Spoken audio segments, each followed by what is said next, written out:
കുറേ chicken ഐറ്റംസിന്റെ recipes ഒക്കെ ഞാൻ പിന്നെ കാണിച്ചിട്ടുണ്ടല്ലോ. അപ്പൊ ഇതുവരെ നമ്മൾ ചെയ്യാത്തതാണ് ബീഫിന്റെ ഐറ്റം. ബീഫ് എന്ന് പറയുമ്പോൾ നമ്മൾ മലയാളികൾക്ക് ഭയങ്കര ഇഷ്ടമായിട്ടുള്ള ഒരു ഐറ്റം ആണല്ലേ ബീഫും പൊറോട്ടയും അല്ലെങ്കിൽ ബീഫും നെയ്ച്ചോറും. അപ്പൊ ഇന്ന് ഞാൻ ഉണ്ടാക്കാൻ പോണത് നമ്മൾ സാധാരണ നമ്മൾ തട്ടുകടയിലൊക്കെ കിട്ടില്ല, നല്ല കുറുകിയ ബീഫ് കറി. അതാണ് ഞാൻ ഉണ്ടാക്കാൻ പോണേ. പെരിഞ്ജീരക പൊടിയും വെളുത്തുള്ളിയും കറിവേപ്പിലയും ഒക്കെ കൂടിയിട്ട് വഴറ്റിയ ഒരു ബീഫ് കറി നാടൻ സ്റ്റൈലിലാണ് ഞാനിന്ന് ഉണ്ടാക്കണേ കേട്ടോ. അപ്പൊ ഇന്നത്തെ വീഡിയോ എന്തായാലും എല്ലാവരും കാണണം. കണ്ടിട്ട് നിങ്ങളുടെ കമന്റ്സ് എന്തെങ്കിലും ഉണ്ടെങ്കിൽ നമ്മുടെ കമന്റ് സെക്ഷൻ താഴെ അപ്ഡേറ്റ് ചെയ്യണം. അപ്പോൾ നമുക്ക് വീഡിയോ കാണാം.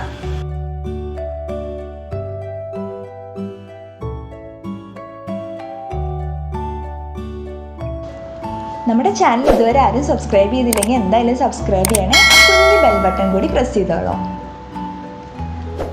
നാടൻ ബീഫ് കറി ഉണ്ടാക്കാനായിട്ട് ഞാനിവിടെ 1 കിലോ ബീഫ് എടുത്തിട്ടുണ്ട്. നന്നായി കഴുകി നുറുക്കി വെച്ചിരിക്കുന്ന ബീഫാണിത്.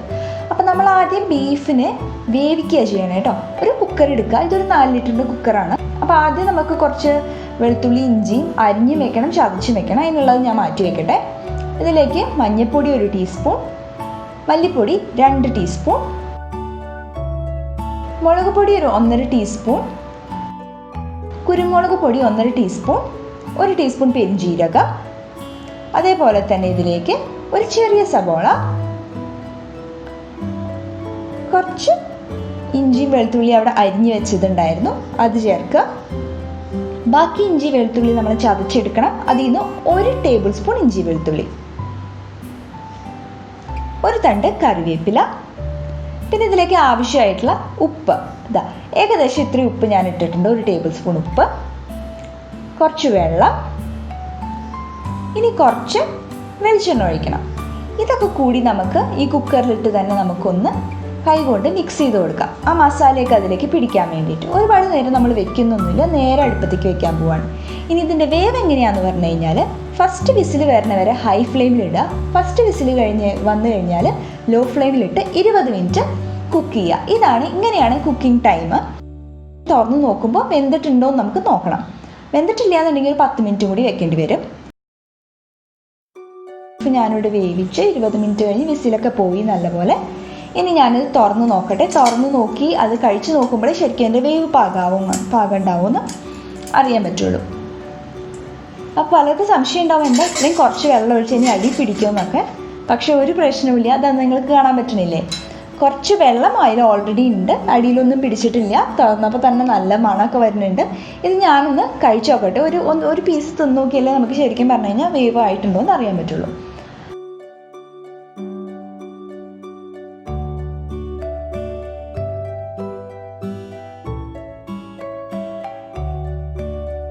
ബീഫ് ആവശ്യത്തിന് വെന്തിട്ടുണ്ട്. നിങ്ങൾ ഉണ്ടാക്കുമ്പോൾ ബീഫ് വെന്തിട്ടില്ല എന്നുണ്ടെങ്കിൽ 10 മിനിറ്റ് കൂടി വെച്ചാൽ മതി. ഇനി നമുക്ക് മസാല ഉണ്ടാക്കാനായിട്ട് ഒരു പാത്രം വയ്ക്കുക. ഞാനിവിടെ ഒരു നോൺ സ്റ്റിക്കിൻ്റെ ഒരു കടായിയാണ് എടുത്തിരിക്കണത്. ഇതിലേക്ക് നമ്മൾ വെളിച്ചെണ്ണ ഒഴിക്കുക. വെളിച്ചെണ്ണ ഒഴിച്ചതിന് ഇതിലിപ്പോൾ വെളിച്ചെണ്ണ ഇതിൽ കൂടിയാലും കുഴപ്പമൊന്നുമില്ല, നമ്മൾ നാടൻ സ്റ്റൈലിലല്ലേ ഉണ്ടാക്കണേ. അപ്പോൾ വെളിച്ചെണ്ണ ചൂടായി വരുമ്പോൾ അതിലേക്ക് ഒരു വലിയ സബോള എടുത്തിട്ടുണ്ട്. മീഡിയം സൈസ് ആണെങ്കിൽ 2 സബോള ഇടും.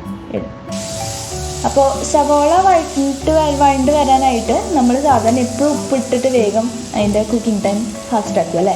അപ്പോൾ ഞാൻ ഉപ്പിട്ടിട്ടുണ്ട്. നമുക്ക് മൊരിഞ്ഞ് വരുമൊന്നും വേണ്ട. സവോള ഒന്ന് വഴണ്ട് വന്ന് അതിൻ്റെ ആ ഒരു പച്ചമണമൊക്കെ പോയി ഒരു ലൈറ്റായിട്ട് ഗോൾഡൻ കളർ വന്നാൽ മതി.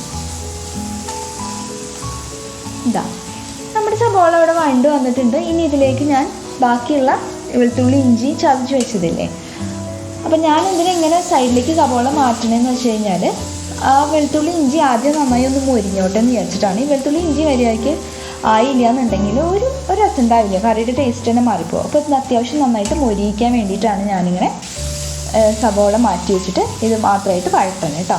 ഇതിൻ്റെ പച്ചമണം മാറിക്കഴിഞ്ഞാൽ നമുക്ക് സവോളയും വെളുത്തുള്ളി ഇഞ്ചി എല്ലാം കൂടി ഒരുമിച്ച് മിക്സ് ചെയ്തെടുക്കാം. പച്ചമണമൊക്കെ മാറിയിട്ടുണ്ട്. ഞാനിത് രണ്ടും കൂടി മിക്സ് ചെയ്യട്ടെ.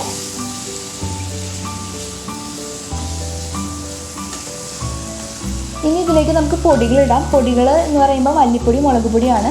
അപ്പോൾ വീണ്ടും ഞാൻ ഡയറക്റ്റ് സവോളയിലേക്ക് ഇടുന്നതിന് പകരം ഒരു സ്പേസ് ഉണ്ടാക്കി അതിൽ എണ്ണ ഒഴിച്ചിട്ടാണ് വഴറ്റണേ. 2 ടീസ്പൂൺ മല്ലിപ്പൊടി, 2 ടീസ്പൂൺ മുളക് പൊടിയാണ് ഇടാൻ പോകുന്നത്. അപ്പോൾ ആദ്യം ഞാൻ മല്ലിപ്പൊടി ഇട്ടിട്ട് ഒന്ന് വഴറ്റിയെടുക്കും, മല്ലിപ്പൊടിയുടെ പച്ചമണം മാറാൻ വേണ്ടിയിട്ട്. അതിനുശേഷം എനിക്ക് ഞാൻ നേരത്തെ പറഞ്ഞ പോലെ മുളക് പൊടി ഒരു 2 ടീസ്പൂൺ മുളക് പൊടി. ഇപ്പോൾ എരിവ് നിങ്ങളുടെ ഇഷ്ടത്തിനനുസരിച്ചിട്ട് കൂട്ടോ കുറയ്ക്കുകയോ ചെയ്യാം. വേണമെങ്കിൽ നിങ്ങൾക്ക് ഈ സമയത്ത് ഇവിടെ കുരുമുളക് പൊടി ഇടാം. അപ്പം മുളക് പൊടിയുടെ പച്ചമണം മാറുന്ന വരെ ഇങ്ങനെ ഒന്ന് ഇളക്കി കൊടുക്കുക. അതിനുശേഷം മൊത്തം സവോളയും വെളുത്തുള്ളി ഇഞ്ചി ആയിട്ടുള്ള ഈ ഒരു മിക്സ് ഒരുമിച്ച് മിക്സ് ചെയ്തെടുക്കാം.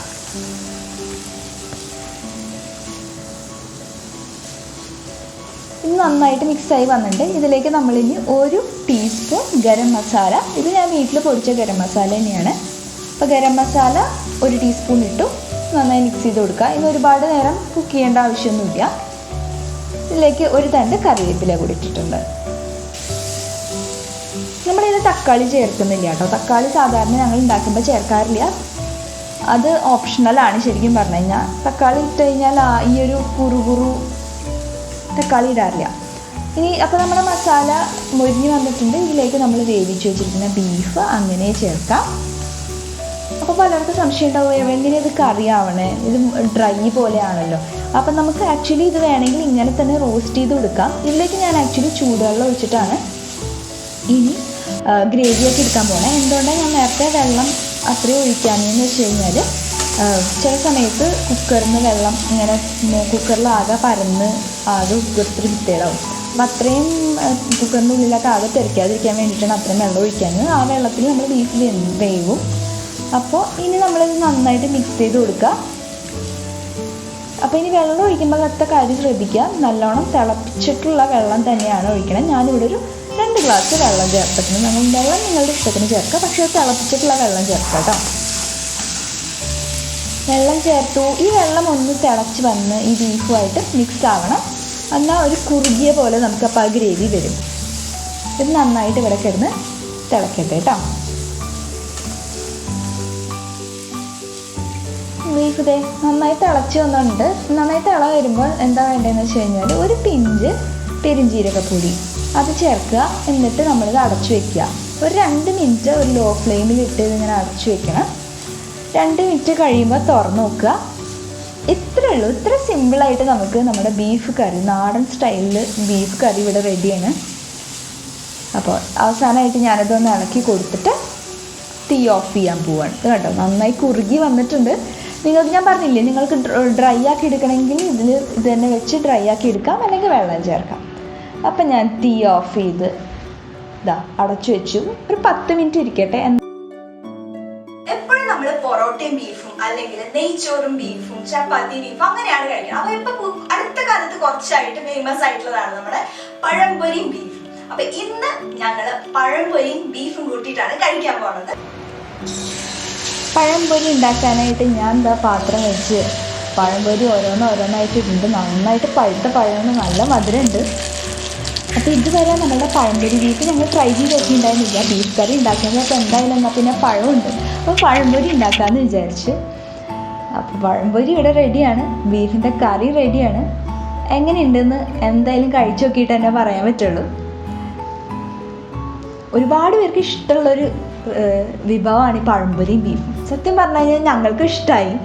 ഒരു ചേഞ്ചാണ്, ഒരു വെറൈറ്റിയാണ് സത്യം പറഞ്ഞു കഴിഞ്ഞാൽ. അതും നമ്മളുടെ ഈ രീതിയിൽ ഉണ്ടാക്കിയ ബീഫ് കറി പൊള്ളിയാണ്. എല്ലാവരും ഉണ്ടാക്കി വെക്കുക കേട്ടോ. എല്ലാവർക്കും എന്തായാലും ഇഷ്ടമാവുമെന്ന് ഉറപ്പാണ്. എല്ലാവർക്കും വീഡിയോ ഇഷ്ടമായിരുന്നുണ്ടെങ്കിൽ എന്തായാലും ലൈക്ക്, ഷെയർ ആൻഡ് സബ്സ്ക്രൈബ്. അപ്പോൾ നെക്സ്റ്റ് വീഡിയോയിൽ വീണ്ടും കാണാം. ബൈ.